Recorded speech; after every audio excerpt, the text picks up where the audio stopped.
Welcome to Go Home Heat, a wrestling podcast. We are going to be talking about sports entertainment today, Raw, SmackDown, NXT with Justin. The Go Home Heat kid Ray may or may not interject as we go through this. Currently, he is looking at probably the greatest wrestling DVD in history. I thought he was looking at a Sting DVD. He is looking at a Sting DVD. I think this is it's weird because there's some information on the back, but it's not a lot. And usually in these DVDs, it shows you like the story of the wrestler and booklet or something. But it's just here's Sting's face, and then it shows DVDs of greatest moment Hulk in Hogan Sting matches. Wrestling history. Scott, I just went over to Eric. Where's Sting? I told him to go up in the rafters and act mad. He'll be up there for 6 months. Wow. You did what? Yeah. Next week we're gonna have him paint his face white. It's gonna be great. He saw the crow. There's gonna be a bird. We're gonna give the bird X-Lax every now and then. He's gonna crap on his shoulder. You're gonna love it. It's not even the right bird. Did you ever notice that? No. He always had a buzzard or something. Well, he couldn't have a crow. Why can't he have a crow? Gimmick infringement. Could have had a raven. Oh, gimmick infringement. Still not. You had Raven on the show. Could have had Raven stand behind him. There's Maybe a joke Raven, right there. Right. Raven, But sit that on was his that's you cannot put them together because then they'll eventually compare them as wrestlers. Oh, good point. Because that's good point. Comparing Sting and Raven as wrestlers. Yeah. Wow. One's way better than the other. That's 12 minutes of your day. Okay, MVP Lounge. We have Dolph Ziggler. I gave Drew a job when nobody else would. He was a bum on the street. Dolph is one of the nicer people out there. And MVP lets you know that Dolph is the nicest guy he knows, which tells you how many people. MVP knows. Yes. Dude, I thought you've been in this business since 2009. When I'm done with him, he'll be unemployed again. Drew comes out, rudely interrupts, says he's going to hurt him. Maim. Mm-hmm. Torture him. Then he sucker punches him. Like all good baby faces do. Yeah. What did you think about the opening segment? It was okay. Right. It was. It's kind of hard for this to get traction. Yeah, because I don't believe that Dolph has a real chance. I think they're putting in a guy who's a great wrestler. It'll be It will fun. be a great wrestling match. Right. And in the middle of a show where you have, well, we'll get to what all's going to be on, but when you're going to have multiple things that aren't wrestling matches, having a good wrestler in there with one of your champs is probably not. We were having a discussion the other day online, a little short one, about who would you like to see make a run in the G1 one time. Mm-hmm. Dolph Ziggler would be one of my ones too, I think, because that dude Oh, can go with yeah. anybody. And then you Oh, could put him yeah. in all matches with all these great wrestlers. That dude just never gotten enough of a shake as he really deserves. Correct. Greatest cheerleader. I mean, you talk about somebody, you think the Prototype was a terrible gimmick to come in with? Try coming in as a male cheerleader. And after that, he was the caddy Yes. for a guy that wasn't even a golfer, but was having to act like he was. Yeah, Erwin White. Yes. Oh, my God. All right, Charlie. A.K.A. Chavo Guerrero. Yes. Charlie Caruso. She has a little promo here with Zelina and the crew, and it's fine. The Viking Raiders interrupt it, and she seems smitten with Ibar as well, which I think was the takeaway here. And then we're going to wind up getting a match, Viking Raiders versus Andrade and Angel Garza. First eliminated was Eric. Andrade was the second. Ibar does a little bit of an aerial attack. Andrade takes the bullet for Garza. Garza kicked him unconscious and gets the win. Yeah. Andrade. Now, I guess the story here, is that Andrade took the bullet. A couple times, him. didn't he? Yeah, yes. He helped him out a couple times, took the bullet for him, and he pinned him with a counter attack into a power bomb when Ibar was jumping at him, which was a good. To me, it was good because Ibar's so big that when he's jumping at you, a power bomb. A little leery because I remember Batista broke Cena's neck. Trying to do roughly the same. Right, but. Yeah. Garza's a little closer to the ground. Yeah. Then Batista starts out, and I've been told before that, Neck's only got so many bumps. Yeah. So We'll see. But anyway, I thought it was a good counter and a good win. You liked it? I did. I was kind of hoping we'd see a new legacy faction out of this. You thought you wish Randy Orton would have been in this program? Yeah, kind of did. But I liked this match. I liked that they finally got a solid win but knowing WWE next week they'll break them up. Right. Now we wind up with some kind of a intro into Bianca and Ruby Riott being a team versus the Iconics, and we get a match out of it. I did not necessarily love what we got here. Bianca basically gets a solo showcase and gets the win. I did like seeing Bianca. I like seeing Bianca, and I do believe that on some level, every girl in this match has the it factor. Yes. I think Billie Kay is an entertainer. I don't know that she's a wrestler. Uh-huh. I think Peyton Royce is a wrestler and an entertainer. Bianca Belair is a star. Yes. And I think should have a belt. I think Ruby Riott, if a women's division were to be big enough that you could do Intercontinental, a mid-card champ, Ruby Riott would be the kind of person that you would say, okay, she's a worker. Uh-huh. She could be the Natty of her generation in a way. Very much. And there's nothing wrong with that, by the way. No, that's not. Good way to make a career. Ruby Riott can go, she can talk. And she may get to a point too where all of a sudden she turns that key. She has I see the potential in her that with the right set of circumstances, she could get to the top. Right. She may be Natty, or she may be. I'm trying to think of the gimmick real quick. She may be the. What was Stone Cold's gimmick with? Stunning? Not stunning. It was the ring. The ringmaster. She may be the ringmaster and just waiting on her. Yeah, waiting on her moment. Who knows, right. Okay, R-Truth, Richard. His name is Ricochet, but he messes all this up. He's so good. Yes. It is. It's very good. So then we wind up having Truth, who believes his opponent, because he was challenged by Ric Flair, therefore he's wrestling Ric Flair, which is not true. Mm-hmm. And Ricochet and company explain that he's actually wrestling Randy Orton, which he's not happy to find out. He wants Akira Tozawa to teach him martial arts real quick. It's 7 to 8 minutes, which Tozawa is unwilling to do. He challenges Tozawa to the ring. The ninjas are in the ring, and we may be fixing to know Shayna Baszler's music hits. She disperses of the ninjas violently, and then Tozawa says, "I'm out." And R-Truth says, "I'll see myself out." Right, and so then Baszler goes on to let us know that the champions in this organization currently are fake champions, and that they will be given a strong dose of reality. Correct. She is that reality. Right. You liked it. I like her, and I like her on the show. And if I was in any way confident that they were going to know what to do with her, I'd feel a lot better. But I am glad to see her back. But how, even beating up the ninjas, she looked like she throws that kick to the leg and the strike to it. She's just better than so many other people out there. And I don't understand how you don't look at her and just see, this is my next great heel. This is it. I can feud her with anybody, and it'll be great. Right. I totally agree, dude. And I want an Asuka Baszler program. Dude, come on. That's worthy. She kind of owes Asuka one anyway. Mm-hmm. Which maybe you have to kick that can down the road a little bit. Yeah. It's a really good matchup.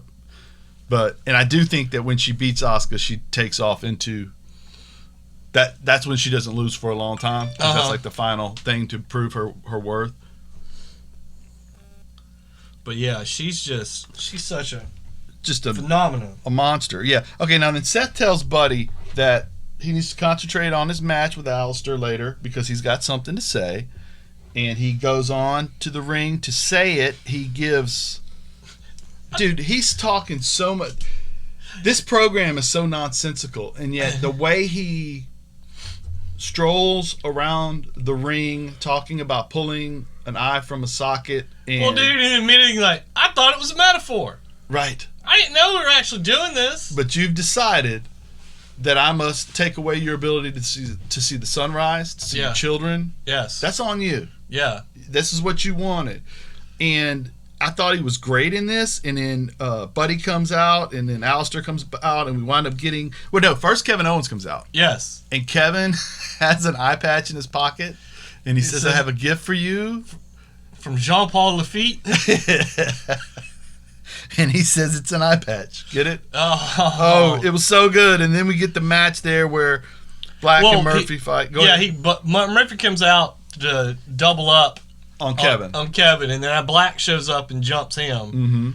That's right. And then we get the match, and it's they are so good together, but it's not allowed to really be too much more because the point here is what's coming up later. Yeah. Seth winds up saving. He interfered after Black hits the Black Mass when Buddy's on like the bounce off the second rope. Jesus, his head was 8 feet in the air, and he hit a Black. He kicked him in the face. Yeah, 8 just feet off perfectly. the ground. Jesus, he's good. Yeah, you are so right. He was bouncing too. Mm-hmm. He hit his head in space at that, moving a moving target 8 feet off the ground. Yeah, blam. Whap. Okay, then so Seth saves him, and Mysterio's music hits, and now it's 4-on-1 basically because Murphy's asleep. And we get the match between Kevin Owens. Finally, Kevin's chickens have come home to roost. I was kind of hoping that AOP was better, and all of a sudden they were going to storm the ring and just clear everybody out. But right. Well, one thing, too, that I've missed about Kevin Owens' promo earlier to set up their match is he talks about how well-respected Ray is, and yet somehow you are such a scumbag that you made this man do this, make this kind of again. The animosity between Seth and Kevin is so good, and this is it's basically a lumberjack match with all baby faces on the outside, and Seth's playing the cowardly heel along with when he meant. This is the kind of thing I normally hate in pro wrestling, and it was so good. Yes. Because Seth ran until he finally flipped the script a little bit, and then you enjoyed it? I enjoyed it. I thought it was excellent. Seth, man, again, it was the natural, sooner or later you had to ask, why don't they just, there's more of them than there are of them. Why don't they, corner him and, where's Austin Theory, incidentally? Is he hurt? Dude, weird. Austin Theory was in a tag match with Buddy on Superstars or whatever, main event or whatever that show is. And I don't understand why he's not on the regular show, but he needs to come on back. Hopefully AOP ain't too far away. Well, this goes back again. Was that just plot armor kind of stuff? Like they needed Seth to be alone, so they just let convenience sake, we'll leave this guy at home. I don't know, but it worked. Yeah, and the first part of the match, we're telling the story of Seth running, and then Seth gets the chop block on him and flips the script a little bit, does the eye gouge, and then they surrounded Seth like the Shield. Did you notice that part? Ray going up, and then that, of course, allows Seth to get distracted and walk into a stunner. He gets the loss there. I thought it was just really well done segment, and you thought so too? Oh yeah, I just as always, it kind of annoys me that Aleister Black is third fiddle. He's not even the point of the program or the second point of the program. He's out there putting in the work though. Right. And he does this amazing thing, and you see why at some point he should be more. The only point of it is to advance another plot line, and nobody really. I mean, they freaked out a little bit, but they should have freaked out a lot, dude. That's correct. Now we wind up with the Big Show. Ric Flair basically tells him how great he is and that he's the most talented big man he's ever been in the ring with, which maybe, I mean, he's up there. Andre was probably more limited in what he could do, even if he was more of a. Obviously, Andre the Giant was a huge star in the wrestling world, but I wouldn't argue with Rick on that. Andre came along at a time where he could get away with being that. Correct. It would have been weird if he'd have done a front roll like Big Show would do sometimes and stuff like that. Right. And so then Big Show basically says, Rick, you're a dirty dealer. Randy promo video, and he's just on another level right now. So hyped, dude. Big Show's going to give up his whole career for just a couple of buddies with fractured skulls. Yeah. Why would you do that? Yeah, give up your friendship with Randy Orton. Okay. R-Truth goes to the ring. We have Flair comes out telling R-Truth that he's a legend, setting up the Legend Killer. But he will make sure that Randy Orton does not punt him in the head. Which is mighty sweet of him. And the match amounts to 1 RKO. And I do think it'd be cool to see these two guys stretch it out at some point, but that's not what we're doing right now. No. So that's fine. I didn't mind it at all. And then he teases like he is gonna. And Rick stepping in front of Randy for truth of all people was cracking me up, dude. Yes. Not this guy. I love this guy. Right. But Show comes out because he's not going to let this happen. I want to see a show, and I just want to see this show. Ric Flair and R-Truth going around the country doing stuff. I don't care what. I just want to see those two hang out. Right. And it'd be a buddy comedy. Yes, it would be. But so then Show comes out and we wind up with everybody heading to higher ground because that's not, you don't want that. And then Randy challenges him to an unsanctioned match. Yes, because that's what we do. Which is technically just a fight. Correct. And that'll be Monday night though. All fights are unsanctioned matches. I thought it was interesting they didn't do it at the pay-per-view. Yes. Which is fine, but I just thought it was interesting. So then we wind up with MVP and Lashley backstage, and they're going to try to drive a wedge between Cedric Alexander and Ricochet, and they just continue that storyline, and we're going to wind up with a match between Lashley and Ricochet in a minute. First, Drew winds up getting jumped backstage by Dolph Ziggler, and then we have a little brawl backstage, which was, fine, I guess. And then the Lashley versus Ricochet match is kind of the same thing we've been seeing, like you were talking about off air. But the one thing that was interesting is somehow Ricochet does a backhand spring into a full Nelson. Yes. He's not human. Dude, I mean, how do you just flip yourself into a spot where he can just... because all Lashley had to do was reach up, close his hands. It was perfect. He is amazing. Oh my God! If you want to look great, wrestle Ricochet. yeah. Look like you're psychic. And Cedric tried to help him out, and he winds up out cold too. And so we're continuing to figure out whether or not they're gonna make Cedric, Apollo, and Ricochet a real thing, or if one of them branches off and goes with MVP and Lashley. Yeah.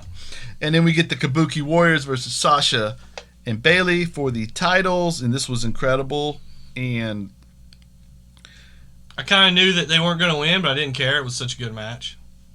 Yeah. Oh man, the Kairi Sane is just crazy. Again, the rumor. You never know rumors, but the rumor is she's going back to Japan when her contract is up. She's because they haven't. Used her right, treated her right, or anything like that, and I see her point. And she's like, you only got so many years in this business, and some people are content to sit around there and take a paycheck.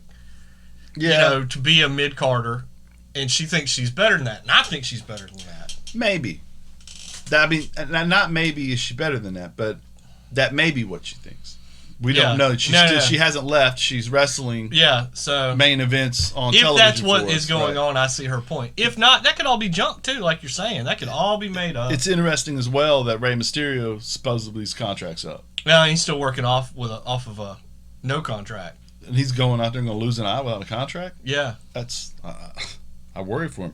Now she winds up. She's going to go for a sliding forearm, and they turn that into a bank statement for the finish. And just Sasha, speaking of people on another level right now, Sasha, she's so good right now. She might be the. If you're talking about this match is going to be really, really good, she may be the surest thing in wrestling right now outside of Ishii. Yeah. That's crazy, right? But I've seen Okada go out there and have a match where I was like, man. It's a long match. In the last month. Yeah. I've thought, and I like Okada, but, and then I've seen a lot of wrestling, and the only person I can think of that hasn't had one where I thought, well, that was too much, or that was too little, or that was not enough, is, Sasha and Ishii right now. And that's pretty crazy. Okay. Keith Lee announces he's going to, we're moving to NXT, guys. I'm sorry. I enjoyed Raw. You enjoyed Raw. I enjoyed Raw. Okay. Excellent. Keith Lee announces he's going to have a match with Dijakovic. It's a fitting way to start his title run, he believes. Dijakovic comes out and he does that cool little thing about, too, I'm not a self-made man. Nobody's a self-made man. Let me give credit to the people who got me here. And one of those people is the guy who I was... Yes. Yes. Who elevated me through competition. He was on social media earlier in the day, maybe even the day before, talking about how he believes that Keith Lee versus Dijakovic will someday headline WrestleMania. Mm-hmm. And that was his way of setting up the fact that he was going to come out there and try to fight him. And that worked for me. I was excited about it.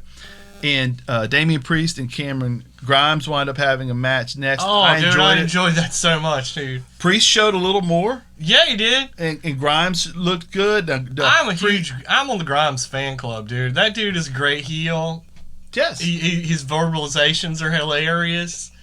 His voice is perfect. His look, his facial expressions are so good. They convey what he's doing. Every company needs that guy in that role. Yes. Somebody that people can actively hate, that if you wanted to push him could be in the mix for something. You can always give him some kind of weird title shot on a Wednesday night. You know what I mean? You say, oh, well, I want my champ to get in there. I want him to have a good match. I don't want him. This is not a rivalry. This is a one-off. You can stick Grimes in there with him. He can beat Grimes in 10 minutes, and it can be cool. Yes. And Damian Priest, man. Yeah. He's got the it factor. Big time.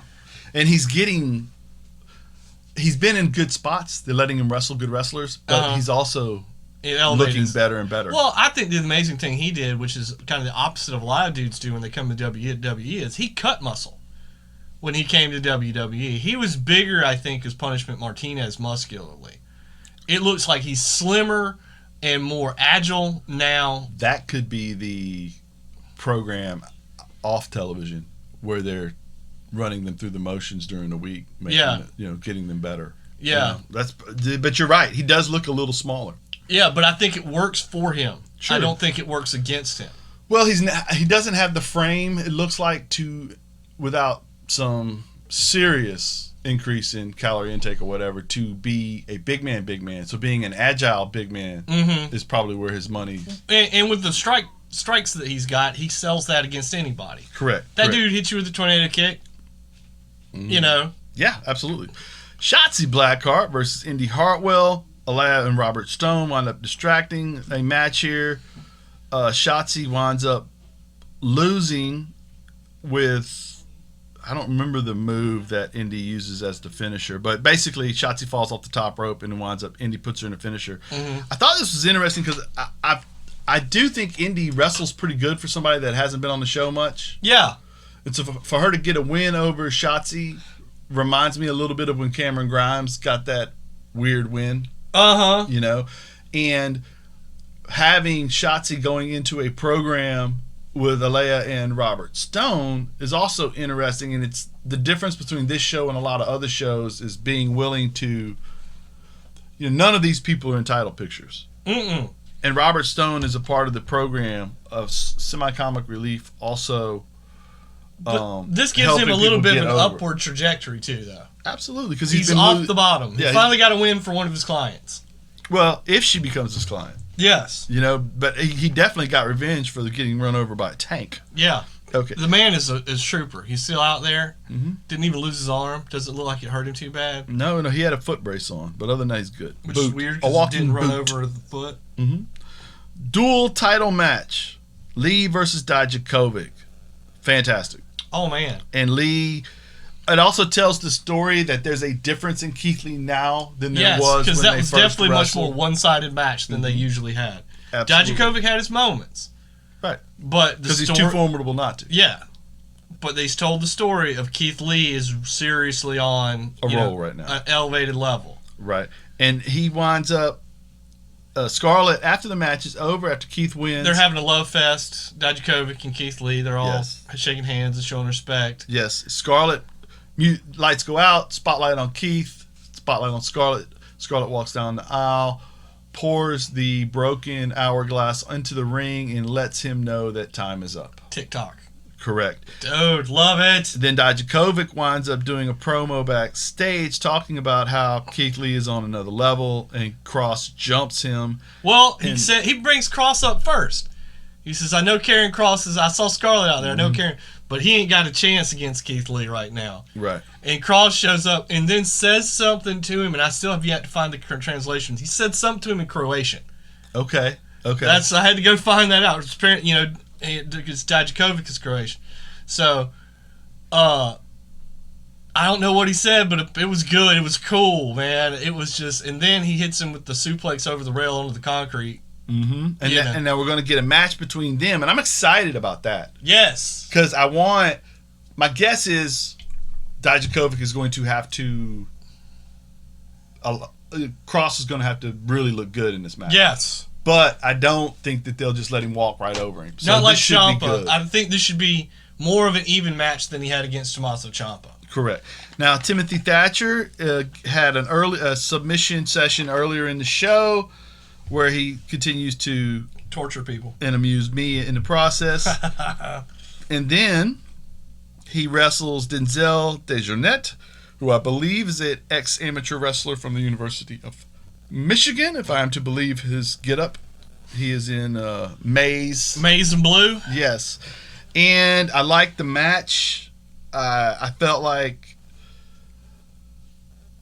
some people had issue with Dejournette giving him as much trouble as he did, but I also felt like Thatcher would be the kind of guy that would get in there with a wrestler and do exactly what they do in order to prove that he's better than you at grappling. Yes. You know, and then the pro wrestler, you know, it wasn't like they were out there for 20 minutes. No, why would the pro wrestler outdid the amateur style wrestler at grappling eventually wasn't a long time. Yeah. I thought it was good. I don't know why you would complain about it. That kid's got some. I think with Timothy Thatcher, first of all, you're right. Denzel has potential. Mm-hmm. Second of all, I think with Thatcher and with that style of wrestling, you're on one or two sides of it.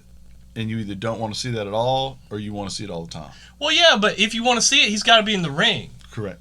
And it can't just be, at a certain point, if he hits 16 moves in a row, why hasn't he finished this dude? Right. So you're like, do you want to see him out there for 3 minutes and it's over with, or do you want to get to see the guy have a match? Right. And going back to, Lorcan winds up having to save Dejournette when it's over, and so we're going to go back to another match. Problem with a guy like Thatcher is if you want him to highlight wrestling, there aren't that many guys that grapple like that. No. So you're going to, You're kind of limited. Right. Unless you wanted to send him over to NXT UK. Whenever they get that back up and going. Oh, yeah. Then you got a bunch of monsters. He could run roughshod over there and then come back. But they got to get that up and going first. Io Shirai He could be the first American member of Imperium. Nice. Io Shirai versus Tegan is the point of this show. It is your main event. They have 25 minutes to wrestle. What did you think about this? I thought it was a great match. Yes. It was a little slow at times, just because Tegan's not quite as fast, right? Yeah, I mean, but if I blew both my knees, I'd be a little slower on the jump, too. Yeah. But overall, it was spectacular. It told a great story. Shirai's I'm starting to... Dude, I spent months not liking that palm strike she does. The Shote? And I'm starting to really like it. And I don't know if she's just been in there with a couple people that sell it better. Yeah. Because Tegan took a dive like she got shot. Well, it was perfectly timed. Yes. It was perfectly timed. It was a great counter maneuver for the maneuver. Same with Sasha the week before. Yes. And so the only thing I ever had with Io that I didn't love was that move. And so when I'm starting to come around to that, now all of a sudden I'm just really in love with her as a wrestler. You know what I mean? And again, those promos, dude. The promos with her in the water, speaking Japanese. Again. I don't like whoever comes up with that. Like, I don't know if she did or who did, but to your point, you just said the promos with her speaking Japanese underwater, and we're doing this for an American audience. It sounds like there's no way this can work. Well, you know why it works, and I'll tell you why it works. It works because my generation, at least, has been.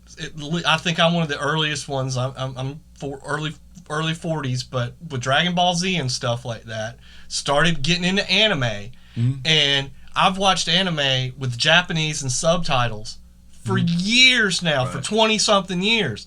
So that doesn't... It's not weird to me, and I personally prefer it because I think the native tongue of the person always gets the emotions across. Right. If you give me the words and the emotion, I can make it. But if you're trying to say, and I'm trying to figure out what are they trying to say in English, right, and they don't know what they're trying to say exactly right. A word that kind of fits but doesn't. Yes. It's used, and then it loses a little bit of its steam. Whereas yes. I get it, and like I was always a big, like, I'm not a martial artist, but I've always enjoyed martial art movies. Mm-hmm. And so when you do that, you wind up watching a lot of dubbed. Ugh. Right, but by the same token, you're reading along. Yes. So you get used to that. Uh-huh. And the way they do the underwater scenes where it's all black around her really makes it feel. It gives it a big time feel. It really does. Yeah, you're right. It works perfectly. Great episode, right? Great episode. Nice, quick, easy. Big week for Io and her husband, man. They're both top of the heap right now. Her husband is Evil in New Japan, and he's a really nice guy. We mean it. No, I'm kidding. Yeah, that's his name, and he is actually the new world and it was the Intercontinental title, the mid card belt there. He's both. Yes, and so good for him, man. Wow. And before you make fun of the name Evil, think about, like, if you like Street Fighter, Ryu. Everybody, that just means dragon in Japanese. So his name is Dragon. That's even better, right? You know, so it's just cool to hear same word in a different language. So in Japan, evil probably sounds really a lot cooler, you know. Oh, that's how, that's a different language to them. It has that exotic sound to it. Right. You know. And to me, I love it. I love his gimmick. I loved his gimmick before last week, and then when he joined Bullet Club and came out with a different outfit and kind of had a gladiator outfit on, and then the music was a little different. He ditched the mask. It had a big time feel. It did really good. Yep. Now back to NXT. She gets her face kicked off at the top of the rail as we go to credits by Dakota Kai, and if you slow-mo that, Dakota may not be as efficient with her kicks as, say, Alistair is, because she looked like she moved her jaw pretty good. Bam! Yeah. That was a kick, buddy. Yes, so that looks like the next program we're going into. I'm all for it. Io will have to overcome Dakota and her evil sidekick. Oh, which will be a great plot line to watch. Absolutely, absolutely. Now we're going to move on to SmackDown, where we enjoyed it. NXT was great. Right? Oh, dude, it's always great. All right. Okay. Morrison and Miz are talking and about the greatness of Jean-Claude Van Damme. Correct. Are you afraid of fighting Braun? That's like because he's so big, and he said that's like being afraid of fighting Jean-Claude Van Damme because he's awesome. You know, he's got a nice yacht, and he brought it to where is it? Miz was like, "Don't tell me that you fought Jean-Claude Van Damme on a yacht." Of course I did. Of course I did. Don't be ridiculous. Don't be ridiculous. Of course I did. And I wiped the deck with him as well. Ha ha! Ha! Boom! Boom! Okay, then we wind up Big E versus Cesaro. Winner gets to pick the stip at Horror Show. Knock helps a little bit. Cesaro hits the neutralizer. We're going to have a tables match. Excited? I'm very excited. I would be more excited if I thought they were going to put Knock and Cesaro over, but I'm hopeful. Isn't that why you do it? We'll get to that. We'll get to that because we're going to kind of go through that card anyway. The moment of bliss where it will wind up. Nikki thinks she's the guest, and she's not the special guest because the special guest is Bayley and Sasha, which is not true. The special guest is really Asuka, and after Bayley and Sasha run their mouths a little bit, it turns into a brawl, which somehow Alexa Bliss has been given the right to book matches, and we get a tag team match between them, and it is great. Yeah, it was. And Bayley winds up winning on the cheating with her feet on the ropes, which is because Little Nate, worst ref that's ever been. But Earl Hebner bad. Yeah, he's definitely Earl Hebner. Your name can't be Little Nate, and you not go for the 3 count on the foot on the ropes. Yes, the Nature Boy literally won 16 titles doing that. Yes. After he hit somebody in the testicles. Testicles, and it's not enough. I'm going to put my foot on the rope. I'm gonna just cheat, in case. Then I'm going to cheat on top of the cheating. What is it? I think somebody told me. I don't know that I ever heard it come out of his mouth, but I've heard it referred to a bunch of times. Win if you can, lose if you must. Always cheat. Yes. And so, on that note, we get. I may get out of order here on some of this. We do get Morrison versus Braun Strowman, but first we go to the swamp, in which they do a fantastic filmed promo where he talks about the rattlesnake being the same color as the leaves, and the swamp being the place where the devil comes to dance, and anything that enters there it was just fantastic television. Yes, and really selling that Braun Strowman is his creation, and he has to destroy. He gave him a chance to be what he needed to be, but he won't do it. Right. So now he has to destroy it. Right. And then we get maybe Braun's finest moment. Oh, dude. Definitely his best promo work I've ever seen. Right. Where he seems angry. He seems frustrated. He is at his wit's end because he's afraid that if he allows this to continue, this will get to the Fiend, and the Fiend is the embodiment of all the bad things that I've thought of. Uh-huh. I must destroy Bray in the swamp. I must go to where I started and finish this now before it escalates further, which I do believe the logic in that is bad because in pro wrestling, normally we're not going to get to stop it before we get to the final level. But whatever. He looks mad as a hornet. Dude, he was freaked. And Morrison and Miz look terrified. They sold it so well. Right. And so then we get I didn't like necessarily Morrison getting walked over in 3 seconds, or 3 minutes maybe, but I get it. Yeah, we're selling that that Strowman is ridiculously motivated and on point. Right. Absolutely. Absolutely. And it works. It totally worked. And then he grabs the mic and says something, and his eyes kind of roll back in his head as he laughs. And this is the first time I've thought about Braun. This is a marketable world champion. Yes. He has a personality. Yes. Yes. I'm not, and I get it. I get it. You know what's crazy is I don't want to be too derogatory, but why, when there isn't a crowd, would we continue to go to the run around the ring like a train? Yes. When why?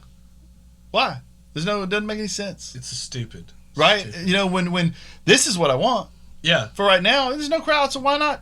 Yeah. Have him run through people until he fights for a title, and then and be angry. Yeah. Show. I thought it was well done. Okay. Then we get, speaking of well done, karaoke revenge match between Lacey Evans and Naomi, and we're telling the story of Lacey becoming a heel. She ties Naomi's hair to the ring, which was whatever. I do like that. I like that Lacey is becoming a heel. She's a natural heel. She's great at it. I like facial expressions scream it. Mm-hmm. Her moveset screams it. I totally agree. I like that she created a distraction that allowed her to drop Naomi with a right cross. Uh-huh. Tying her hair to the rope was kind of whatever. But whatever. It's fine. It's heelish. It was heelish. And Naomi, I don't know, she's stuck in Natty Land too. Yeah. And I don't know how Naomi, though, again, I see her and I think that should be... She should be wrestling Sasha. She should be wrestling Bayley. She should be wrestling Asuka. Her and Shayna Baszler. She is a world class. If you haven't, do yourself a favor. If you haven't gotten a chance to see her, if you're newer to the product, go back watch. If you got the network, go back watch some of her older stuff. Yeah, she is. And it's amazing. Talk about somebody who came far. Mm-hmm. Started out as a funkadactyl. Yes, and that is not. I'm not being offensive. That is what she came in as. That was her gimmick. Yeah, she was a dancer with Brodus Clay. Right. The Funkasaurus. Right, and she. Again, if they could Shout have out to Brodus, I love it. Yeah, if they could have a mid-card title, again, she would be perfect for the workhorse champion style person. Okay, AJ Styles versus. Oh, I almost forgot. there's a lot of promo stuff backstage Yes. here. Nikki has lost, so she winds up, Her confidence is taking a hit. and to change that feeling, she attacks Bayley backstage. Which is a great tactic. Because Yes. Bayley and Sasha are heels, and they do that to everybody all the time. And I don't understand why Alexa Bliss came and pulled her off of her, Which she should have just gone to blasted kicking Sasha. Right. blasted Sasha so her partner could get a one-up. Because, you know why, though? Because the line, put her on a leash, was perfect. It was wonderful. Bayley's But- put her on a leash and she dragged away. But yeah, they should never been dragging her away to begin Yeah, with. why are you dragging her away? You should be helping your buddy, Right. man. Now, Jeff Hardy does a promo or an interview as well where he winds up saying that Blah, blah, he blah. he has to face Sheamus in order, to similar to facing other fears and walking No, he forward. says specifically, facing Sheamus is similar to facing addiction. Which, again, guys, I'm sorry, I don't like some of this stuff. Okay, I tried to sugarcoat that, but okay, you're right. And then Sheamus punches him in the back of the head, Yes. and that's good. And so Yeah. and so then we also, Baron Corbin had a backstage thing where he said basically that Matt Riddle's a joke and that AJ's going to prove that, which gets us He to said that in a mantle with fake wolf hair and a crown and a scepter. He said that. that Matt other Riddle's dude is a joke. Yes, and we get a match. AJ Styles, Matt And Riddle. what a match. 30 minutes. Fantastic. AJ, we were talking earlier how AJ has gotten to the point in his career where he can go out there and wrestle your match with you. Mhm. And it's amazing to watch. And he gets his own spots in here and there, but it's still a different match every time he's in there with a different guy. And he rolls around with Matt. Matt's better at that stuff than AJ, but AJ's a professional enough Oh, and done enough stuff that all of his stuff looks good. and some of the sequences they did were so good. And AJ was right there with him. Absolutely. AJ was slick enough to move from the next move to the next move to the next move, and they did some back and forth submission trading. And AJ, when he went for slipped him into the calf crusher off of like 3 moves. It was chess, man. It was so. And again, Matt Riddle is so good at that understanding of that. It bugs me in pro wrestling. I've talked about it. The one move, one move, one move, one move, one move, one move. Right. Instead of a sequence of moves to I'm going to be constantly moving forward through you doing different moves. Absolutely. If you counter this, I counter with this. If you do this, it's just, I enjoy watching that more. And like you pointed out, they didn't do it too fast.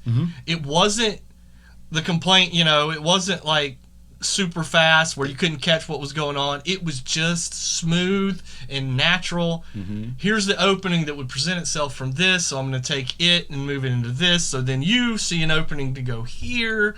And Well, now, even in movies nowadays, right? Nowadays with the way they shoot fight scenes, yeah, it's got much more fluid. but you'll go see a superhero movie sometimes, and it's in IMAX and it's big and everything's happening so quickly, you don't get to see everything. No, it's my problem. It's my Michael Bay Yes. problem. It's why I can't watch the Transformers movies. Right. Because one, they're stupid, but two, you can't tell what the hell's going on. It's just CGI rolling around. The colors aren't differentiated enough. The moves aren't, and the Bourne Identity movies, which I love, but everybody else got on the bandwagon with the shaky cam and too close to the scene Right. and too many cuts and stuff like that, so it ruined the flow a lot of the time. Give me Jet Li in a bathroom with one dude and one camera. Yeah, that's all I need. Jet Li and him will tear that room apart. Put Jet Li in a thin hallway Yes. and with a dude and watch him. That movie where he's a dog. Dude,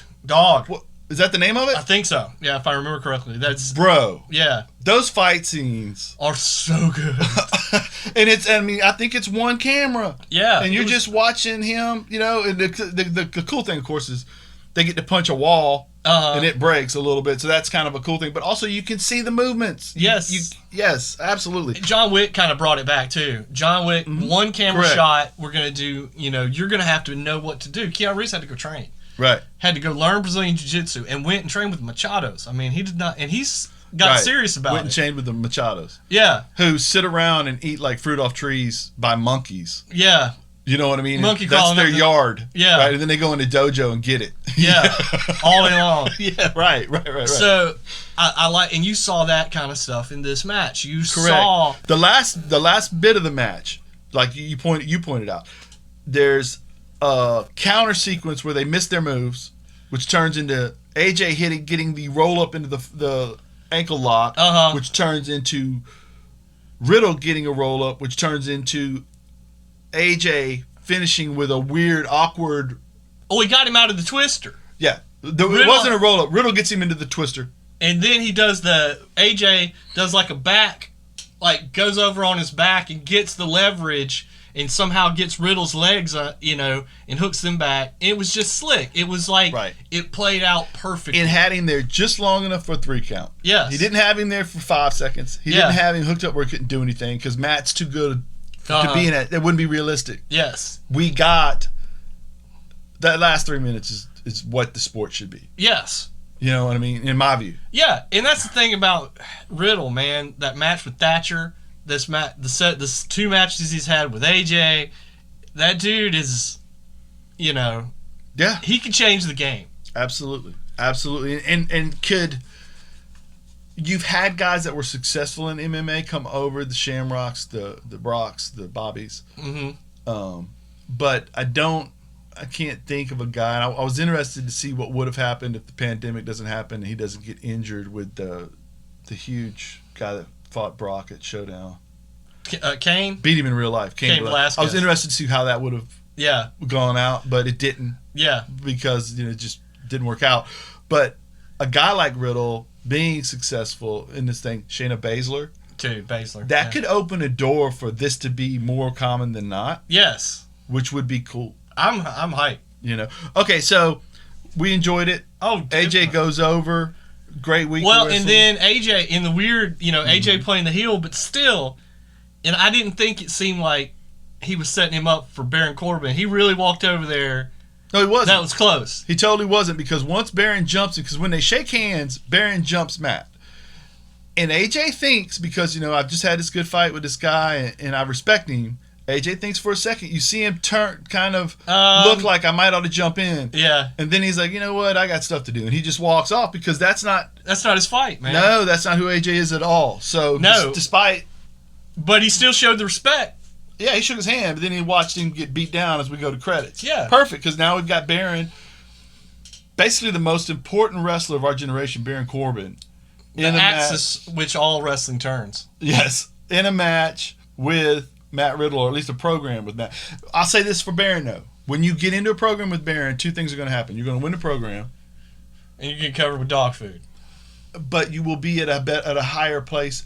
I almost think that being in a program with Baron is, oddly enough, Vince's litmus test for whether or not you can be. And Baron's pretty good at being hateable, and he's a big, strong he's dude. Great at being hateable. And he's like you said on many occasions, he's a real fighter as well. Yes. And so he can look formidable against you, and if you do that well, he will let you, at the end of the month, you'll get to go over, and you'll be at a different spot in the company than you were when it started. And you'll have an affection for Alpo. Yes. Okay, so... And a new sponsorship. Now, I couldn't tell whether the bar fight with Jeff Hardy and Sheamus is going to be on SmackDown or on the show. I don't care. I just couldn't tell whether they're going to do it. So I think... Because he said, I'll see you at SmackDown. When he got up. So I was leading up to that. I thought for sure it was going to be, and I maybe just missaid it or whatever. But then I looked online, and somebody had, and there wasn't a WWE feed, but it was somebody else's feed, and they had the matches lined up, and they did have it there. That's where I saw it. So maybe it is in the, so who wins that? Jeff wins? I mean, Jeff, you can't on TV have Jeff just sitting there drinking at a bar where it's over. Getting beat by his addiction. Gets a pin count. And you've already booked Sheamus as the living embodiment of his addiction. Yes. So you're going to have have him win now. Gets pinned and grabs a bottle? Yes. I don't think that's the way it goes. I think Hardy has to win. Watch the show, kids. Yeah. Mom and Dad turn off the TV after the first fight. Yeah. You're not watching this anymore. Okay, then we're going to wind up with a United States Championship, Apollo Crews versus MVP.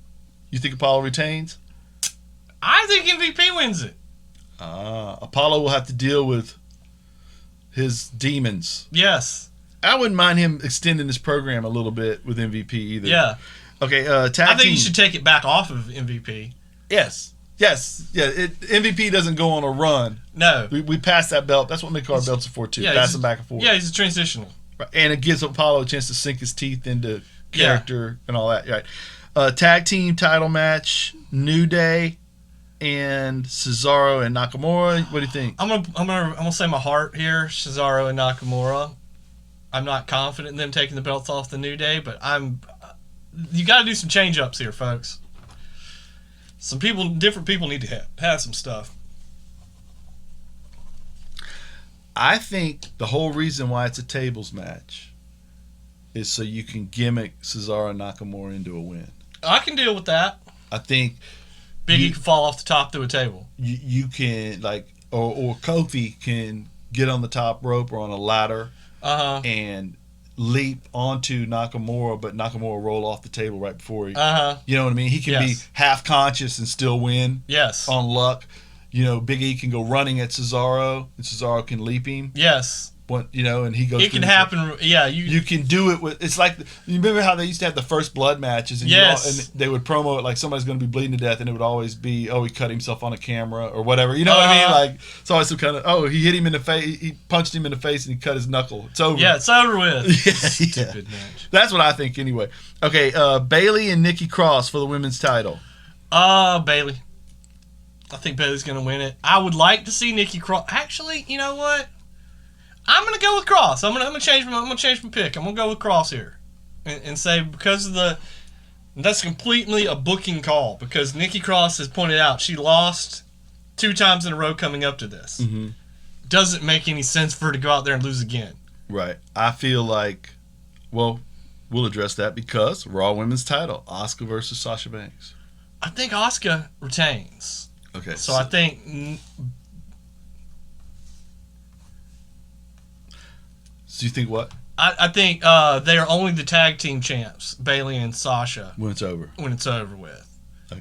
I think the opposite. I think Bayley. I like it. I like we got the opposites. I think Bayley retains on some baloney, and I think Sasha retains.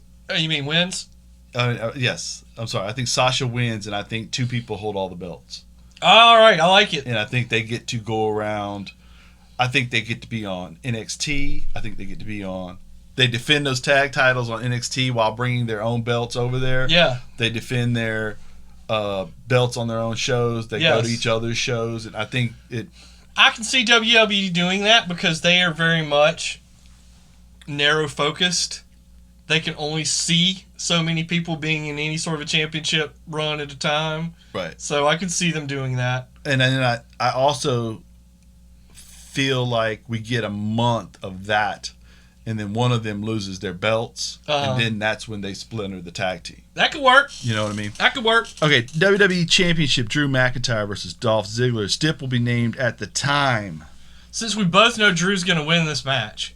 What do you think the Stip's going to be? Yeah, let's go with what do you think Stip's going to be. It's got to be a ladder match. You think? I can't see Dolph thinking he can win. Doesn't he have to? Dolph's won Money in the Bank. Dolph's won titles in ladder matches. Yes. It makes the most sense. It does make the most sense. All right. Since you took ladder match, let me see if I can come up with something else. Not a strap match. Not a false count. No DQ, false count anywhere. I like it.